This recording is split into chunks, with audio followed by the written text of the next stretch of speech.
Assalomu alaykum, hurmatli prezident. Joriy yil fevral oyida mayizchilikka ixtisoslashgan Qo'shrobod agrostar tashkil etildi. Qo'shrobod agrostarga 4 ta tuman biriktirib berildi. Qo'shrobod, Ishtixon, Xatirchi va Urgut tumanlari. Hurmatli prezident, biz ishimizni birinchi xalqaro mayiz bozorini o'rganishdan boshladik. Uzumchilikda yetakchilik qilayotgan Turkiya davlatining 90-97% mayizini Manisa viloyati tashkil qilar ekan.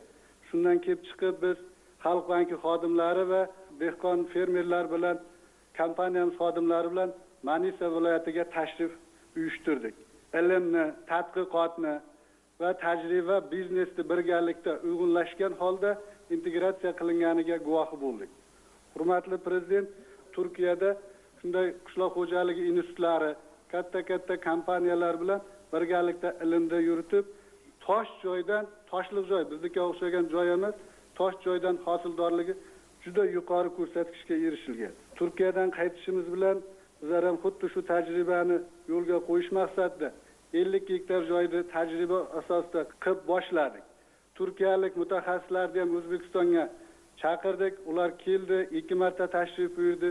Bizning tuproqlarimizni ko'rib, yerlarimizni ko'rib, albatta bu yerlardan katta bizlardan ham ko'p hosil olsa bo'ladi degan fikrlarni o'zlari berdi bizlarga. Eksport yo'nalishi bo'yicha biz o'zimiz Qo'shrobod agrostar bugungacha $1 million eksport qilib, aholidan mayiz sotib olib, Yevropa davlatiga eksport qildik.